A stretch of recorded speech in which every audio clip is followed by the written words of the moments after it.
Expectations. Last year, we did really good at turning the ball over and getting turnovers. I think top 3 in the nation even. And we need to continue to do that. Turnovers is the #1 factor in winning games. And that's what we really need to focus on. And then the part that hurt us really, we play good defense in spurts, but in the fourth quarter, when it's a 1-possession game, you need to get the ball back. You can't allow people to run the ball down the field and take up an 8-minute drive. When you need the ball, you need to score. So from a 3-3-5 to a 4-3, we're going to look to stop the ball on 3rd and 1 because that's something that we didn't do as good as we had wanted to last year. And so stopping the ball on short down yardage and still being productive with big plays is going to be our focus and what we're going to work on.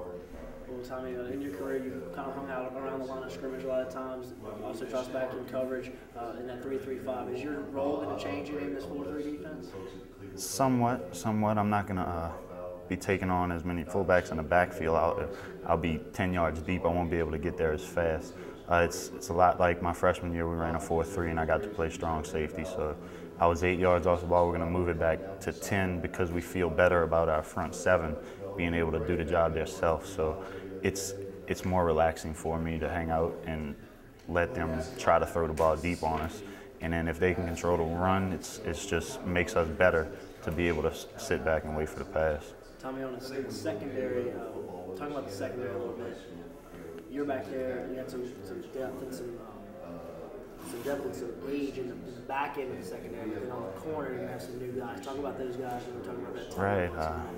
Well, we expect our cornerbacks to be a strength for us. Really, we don't have a solid starter. Not solid starter. Named starter on either side. You know, competition's widely open, and that's a good thing to have when you have that competition. And Brian Reynolds is a senior, and he works hard every day, and he's going to have the other 6 and 7 guys he's competing with trying to do the same thing.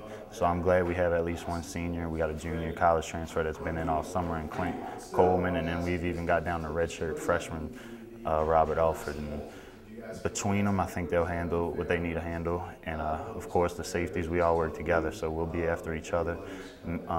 At safety, we've moved Zach Alvin, who's a 210-pound safety. We were able to move him to linebacker or nickelback because he can play in the box, too, and we're good enough at safety to be able to use him as kind of an X-factor type of guy. So I think that's going to help us out. Rakeem's got amazing feet from probably one of the better ones in the past couple of years we've had. So he's going to be able to drop down and cover 3, drop back, and I'll still be in the box a lot. Behind me, we got Paul Mundy, who's another senior who gives me great competition every day. I'm thankful that I have Paul, and he's gonna see the field because he's good enough. He's ready to, and he's gonna make plays as well. And then DBs all play special teams. So we in the back end, whether we run in sprints or doing defensive back drills, we're gonna be getting after it, trying to change the game myself. So let me ask you this. Just ask Brian the same question. There's a lot of buzz around town, also around the program, that this is the year, this is the time to kind of crawl out of the middle of the pack and be up around the top. Is that the feeling the team has? It is. I'm getting goosebumps right now. It really is. We're better all over the field. Our coaching staff's better all over the place. We've got a new secondary coach who played in the NFL a couple of years, and I just had the chance to talk with him twice, and I'm already learning from him. And Coach Tommy Condell's Brian's brain almost back there, and those two click so well that Brian's going to move that offense, and then with the weapons he's got, we're going to be more explosive. We lose Jay, but we're better at offensive line, so our running game's still going to improve, and we're going to put up big numbers on offense, and we've proven to get turnovers. We need to prove ourselves again. That's a year in the past. We need to start over and keep our focus and get better. But yeah, I think this is the best team since I've been here, and I'm tired of waiting myself. And Tommy, you talk about returners and coming back, but that doesn't mean anything if you don't do something in the offseason. And I know y'all have had a good summer program, the new strength coach, the new labor facility. Talk about this offseason program y'all been through.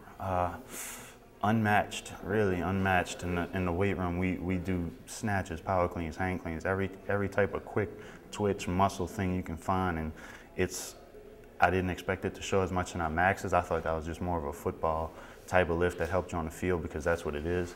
But even our maxes shot up, so that's even a bigger stride than I thought it was going to be. And then Coach Reeves is a speed guy, so if we're getting better in weight room with that explosive stuff, and then with the running we do, everyone's feeling great on their feet, not necessarily running 4.3s, but how comfortable you can be moving side to side or in every direction because you're an athlete. You know, the things you can do with your body. He's good at making your body do things that they couldn't do before and move ways that we weren't able to. So it's going to be a bigger effect than people notice on the field, how much it's going to help.